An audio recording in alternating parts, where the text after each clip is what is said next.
ಅಂತ್ಯಕ್ರಿಯೆಯ ಅಂತ್ಯ ಸಂಸ್ಕಾರದ ಜಾಗದಲ್ಲಿ ಈಗ ಪೂಜೆಗಳನ್ನು ನೆರವೇರಿಸಿದ ನಂತರ ಈಗ ಅಲ್ಲಿ ಏನು ಸಾಂಪ್ರದಾಯಿಕವಾದಂತಹ ಕ್ರಮಗಳನ್ನು ಮಾಡಿ ಈಗ ಪಾರ್ಥಿವ ಶರೀರವನ್ನು ಆ ಒಂದು ಹೂವಿನ ಪಲ್ಲಕ್ಕಿಯಿಂದ ಹೊರಗಡೆ ತರ್ತಾ ಇದ್ದಾರೆ. ಮಕ್ಕಳು, ಮೊಮ್ಮಕ್ಕಳು, ಹಾಗೆಯೇ ಕುಟುಂಬ ಸದಸ್ಯರು, ಬಂಧು ಮಿತ್ರರು ಇವರೆಲ್ಲರೂ ಕೂಡ ಕೈಗಳಲ್ಲಿ ಹಿಡಿದು ಚೆನ್ನಮ್ಮನವರ ಪಾರ್ಥಿವ ಶರೀರವನ್ನು ಈ ಒಂದು ಸಮಾಧಿ ಸ್ಥಳದ ಕಡೆಗೆ ತೆಗೆದುಕೊಂಡು ಬರ್ತಾ ಇರುವಂಥದ್ದು. ಅವರನ್ನು ಈಗ ಇಲ್ಲಿ ಈ ಒಂದು ಸಮಾಧಿಯ ಕಡೆಗೆ ತೆಗೆದುಕೊಂಡು ಬರ್ತಾ ಇದ್ದಾರೆ.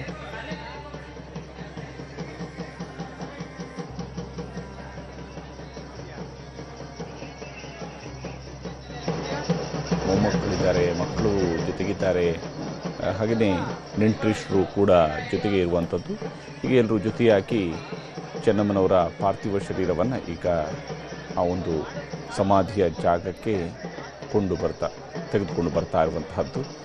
ಅದನ್ನು ಕೆಳಗಡೆ ಇಳಿಸೋದಕ್ಕೆ ಬೇಕಾಗಿ ಈಗ ಮುಂದಾಗ್ತಾ ಇರುವಂತಹ ದೃಶ್ಯವನ್ನು ನಾವಿಲ್ಲಿ ನೋಡ್ತಾ ಇದ್ದೀವಿ.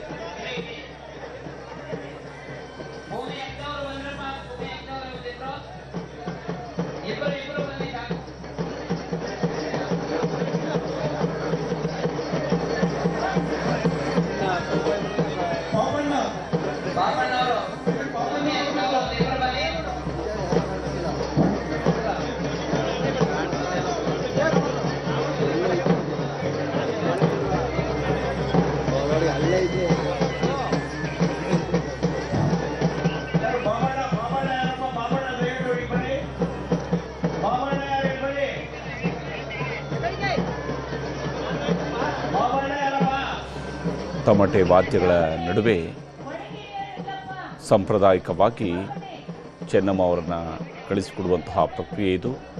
ಅವರ ಸಮಾಧಿಯನ್ನು ಪ್ರವೇಶಿಸುವುದಕ್ಕಿಂತ ಪೂರ್ವದಲ್ಲಿ ಈಗಾಗಲೇ ಅದಕ್ಕೆ ಬೇಕಾದ ಪೂಜೆಗಳನ್ನೆಲ್ಲರೂ ಕೂಡ ನೆರವೇರಿಸಲಾಗಿದೆ. ಹಾಗೂ ಕುಟುಂಬ ಸದಸ್ಯರೆಲ್ಲರೂ ಕೂಡ ಅಲ್ಲೇ ಉಪಸ್ಥಿತರಿದ್ದು ಈಗ ಮುಂದಿನ ಪ್ರಕ್ರಿಯೆಗಳನ್ನು ನೆರವೇರಿಸ್ತಾ ಇರುವಂಥದ್ದು.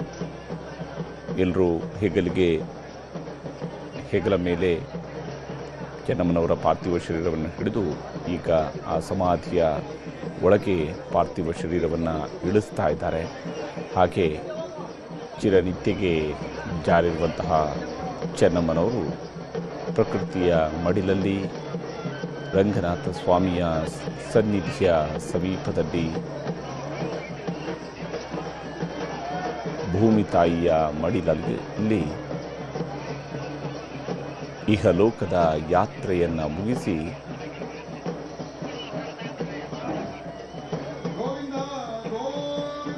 ಗೋವಿಂದನ ನಾಮಸ್ಮರಣೆಯೊಂದಿಗೆ ಅವರನ್ನು ಈಗ ಕಳಿಸಿಕೊಡಲಾಗ್ತಾ ಇದೆ.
ಸಕಲ ಗೌರವಗಳನ್ನು ಸಲ್ಲಿಕೆ ಮಾಡಿ ಆ ಮೂಲಕ ಪೊಲೀಸರ ಮೂಲಕವಾಗಿ ರಾಜ್ಯ ಸರ್ಕಾರದ ಪರವಾಗಿ ಅವರಿಗೆ ಗೌರವವನ್ನು ಸಲ್ಲಿಸಿ ನಂತರ ಕುಮಾರಸ್ವಾಮಿಯವರು ಕೂಡ ಮಾತನಾಡಿದರು.